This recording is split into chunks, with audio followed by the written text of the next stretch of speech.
Hi, welcome back to my channel. ನಾನು ನಿಮ್ಮ ರುಕ್ಕು. ಇವತ್ತಿನ ರೆಸಿಪಿಯಲ್ಲಿ ಸಿಂಪಲ್ಲಾಗಿ ಮಾಡುವ ಹೀರೆಕಾಯಿ ಗೊಜ್ಜನ್ನು ಮಾಡ್ತಾಯಿದ್ದೀನಿ. ಬನ್ನಿ ಇದನ್ನು ಹೇಗೆ ಮಾಡೋದು ಅಂತ ನೋಡೋಣ. ಇದಕ್ಕೆ ಬೇಕಾಗಿರುವ ಪದಾರ್ಥಗಳು: 2 ಹೀರೆಕಾಯಿಯನ್ನು ಚೆನ್ನಾಗಿ ತೊಳೆದು ಸಣ್ಣದಾಗಿ ಕಟ್ ಮಾಡಿಟ್ಕೊಳ್ಳಿ. ಹಾಗೆ 2 ಟೊಮೊಟೊನು ಕೂಡ ಕಟ್ ಮಾಡಿಟ್ಕೊಳ್ಳಿ. 1 ಬೌಲ್ ತೆಂಗಿನಕಾಯಿ ತುರಿ, ಹಾಗೆ ಈರುಳ್ಳಿ, 1 ಗೆಡ್ಡೆ ಬೆಳ್ಳುಳ್ಳಿ, ಮೆಣಸಿನಕಾಯಿ, ಕರಿಬೇವು, ಹಾಗೆ ಹುಚ್ಚೆಳ್ಳು ಪೌಡರ್. ಬನ್ನಿ ಇದನ್ನು ಹೇಗೆ ಮಾಡೋದು ಅಂತ ನೋಡೋಣ.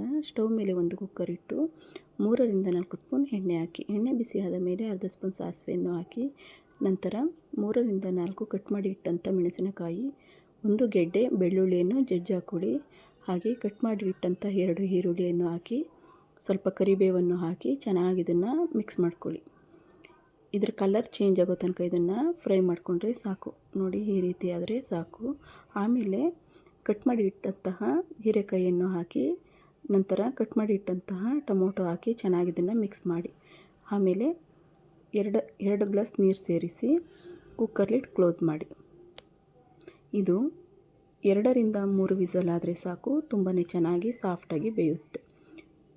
ನೋಡಿ, ಇವಾಗ ಪ್ರೆಷರ್ ಇಳಿದ ಮೇಲೆ ಓಪನ್ ಮಾಡಿ ನೋಡಿ ಎಷ್ಟು ಚೆನ್ನಾಗಿ ಸಾಫ್ಟಾಗಿ ಬೆಂದಿದೆ ಅಂತ. ಇದನ್ನು ಒಂದು ಸಾರಿ ಚೆನ್ನಾಗಿ ಮ್ಯಾಶ್ ಮಾಡ್ಕೊಳ್ಳಿ. ಆಮೇಲೆ ರುಚಿಗೆ ತಕ್ಕಷ್ಟು ಉಪ್ಪನ್ನು ಹಾಕಿ 1 ರಿಂದ 2 ನಿಮಿಷ ಕುದಿಯಲು ಬಿಡಿ. ಅಷ್ಟರಲ್ಲಿ ಇದಕ್ಕೆ ಸಿಂಪಲ್ಲಾಗಿ ಒಂದು ಮಸಾಲೆ ರೆಡಿ ಮಾಡ್ಕೊಳ್ಳೋಣ. 1 ಬೌಲ್ ತೆಂಗಿನಕಾಯಿ ತುರಿಗೆ 1 ಸ್ಪೂನ್ ಸಾಂಬಾರು ಪೌಡರ್, ಅರ್ಧ ಸ್ಪೂನ್ ಅರಿಶಿಣ, 2 ಸ್ಪೂನ್ ಶೇಂಗಾ ಪುಡಿ, ಹಾಗೆಯೇ 2 ಸ್ಪೂನ್ ಹುಚ್ಚೆಳ್ಳು ಪುಡಿಯನ್ನು ಹಾಕಿ ಚೆನ್ನಾಗಿ ಇದನ್ನು ಮಿಕ್ಸ್ ಮಾಡ್ಕೊಳ್ಳಿ. ನೋಡಿ, ಈ ರೀತಿಯಾಗಿ ನಿಧಾನಕ್ಕೆ ಮಿಕ್ಸ್ ಮಾಡ್ಕೊಳ್ಳಿ. ನಂತರ ಈ ಮಿಕ್ಸ್ ಮಾಡಿ ಇಟ್ಟಂಥ ತೆಂಗಿನಕಾಯಿಯನ್ನು ಕುದಿಯುತ್ತಿರುವ ಹೀರೆಕಾಯಿಗೆ ಹಾಕಿ ಚೆನ್ನಾಗಿ ಮಿಕ್ಸ್ ಮಾಡ್ಕೊಳ್ಳಿ.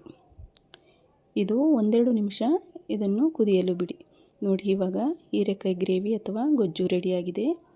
ಇದನ್ನು ಚಪಾತಿ, ದೋಸೆ ಹಾಗೂ ರೈಸ್ಗೆ ಮಾಡ್ಕೊಳ್ಬಹುದು. ಈ ರೆಸಿಪಿ ನಿಮಗೆ ಇಷ್ಟ ಆದರೆ ನೀವು ಒಂದು ಸಾರಿ ಟ್ರೈ ಮಾಡಿ. ಹಾಗೆ ನನ್ನ ಚಾನಲ್ನ ಸಬ್ಸ್ಕ್ರೈಬ್ ಮಾಡಿ ಫ್ರೆಂಡ್ಸ್. Thank you.